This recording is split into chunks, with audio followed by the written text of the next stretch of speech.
जय हो ब्रह्मांड, मनुष्य द्वारा गढ़ा गया नया ईश्वर। हजारों वर्षों से मनुष्य दिव्य शक्तियों के समक्ष नतमस्तक होता आया है।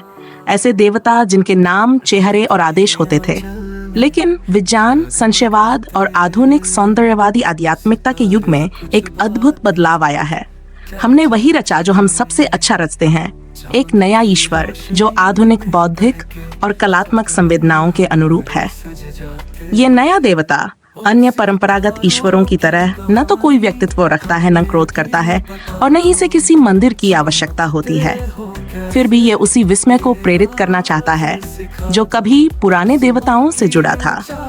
आधुनिक युग में ब्रह्मांड की दिव्यता, नए युग के प्रभावशाली व्यक्तित्वों और आध्यात्मिक गुरुओं ने समाज के एक बड़े वर्ग को यह विश्वास दिलाने में सफलता प्राप्त की है कि ब्रह्मांड, आकाशगंगाएं, तारे और ग्रह प्रत्येक मानव जीवन पर गहरा प्रभाव डालते हैं। अब ब्रह्मांड एक अंतिम और सर्वोच्च दिव्य सत्ता के रूप में देखा जा रहा है, जिसे पॉडकास्ट में चर्चा किया जाता है, टेलीस्कोप से निहारा जाता है और इंस्टाग्राम कैप्शनों में कविता की तरह सराहा जाता है। ये आधुनिक मानव जाति के लिए आदर्श ईश्वर बन चुका है, असीम, रहस्यमय और सुविधाजनक रूप से न्याय रहित। उपासना का बदलता स्वरूप कभी धार्मिक संरचनाएं पूरी मानव सभ्यता पर हावी थीं। मिस्र के पिरामिडों से लेकर विशाल गिरजाघरों तक मानवता ने ईश्वर के लिए भव्य स्मारक बनाए। लेकिन 9वीं सदी में ये केंद्र थोड़ा खिसक गया है। अब ध्यान, आध्यात्मिकता, आत्मा की एकता और एक दिव्य शक्ति से उसके संबंधों की चर्चा अधिक होती है। इस नए उपासना स्वरूप में ब्रह्मांड को भी दिव्यता की नई परिभाषा दी गई है। बहुत से लोगों के लिए जेम्स वेब स्पेस टेलीस्कोप से ली गई छवियां उतनी ही प्रेरणादायक हैं जितनी पारंपरिक धार्मिक ग्रंथ पारंपरिक आस्थावानों के लिए।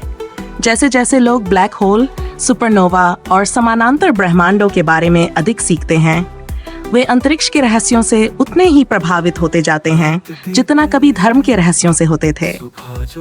वैज्ञानिक जहां ब्रह्मांड के बारे में सैद्धांतिक भाषा में बात करते हैं, वहीं आध्यात्मिक लोग उसी से दिव्य ज्ञान प्राप्त करने की कोशिश करते हैं। एक ऐसा ईश्वर जिसके कोई नियम नहीं। परंपरागत धर्मों में पूजे जाने वाले ईश्वरों की तुलना में ब्रह्मांड की सामाजिक स्थिति अलग है। यह आज्ञाकारिता की मांग नहीं करता, नैतिकता को परिभाषित नहीं करता, न ही यह किसी पाप की सजा देता है और न ही कोई पुरस्कार प्रदान करता है।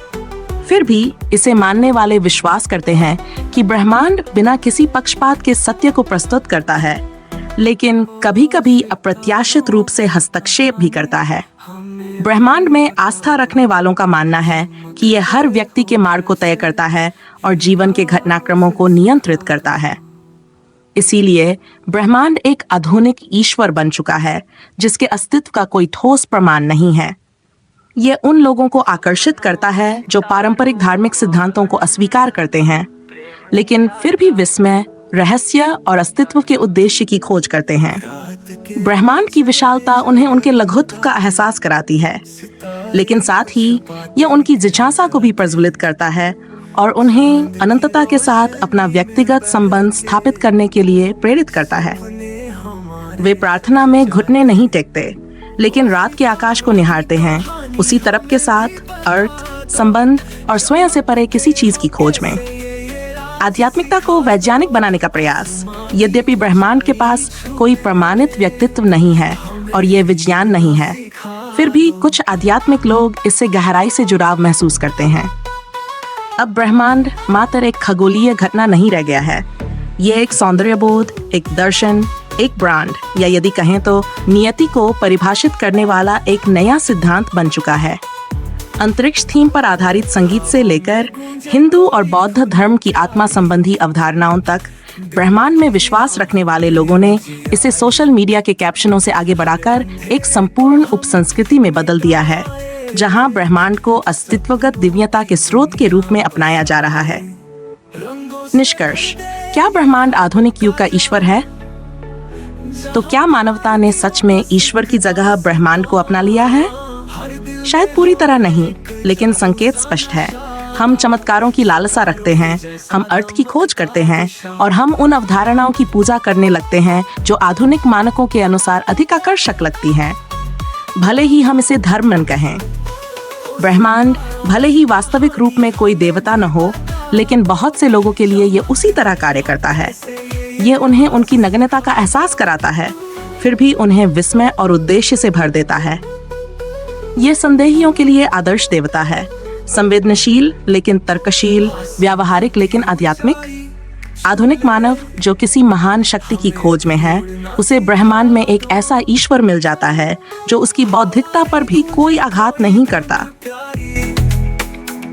दिल की राहों में उजियारी, हर अंधेरे को हम मिटाए, सपनों की दुनिया बसाए, रंगों से भर दे ये ख्वाबों का जहां, जहाँ प्यार की हो बस एक दास्तां, हर दिल में हो एक जादू सा नशा, सितारों के जैसा दमकता दिशा।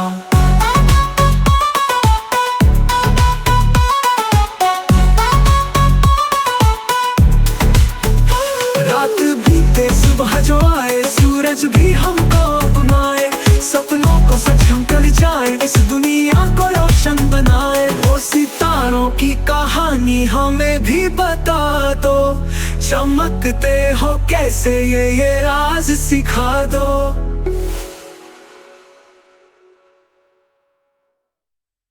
सपनों, सितारों और अंत, प्रेम की यात्रा। रात के आंचल में जगमगाते सितारे कुछ बातें कह जाते, चांद की रोशनी में बह के सपने हमारे सज जाते। ओ सितारों की कहानी हमें भी बता दो, चमकते हो कैसे ये राज सिखा दो। आसमां की ऊंचाई छू ले, हमें भी उड़ना सिखा दो।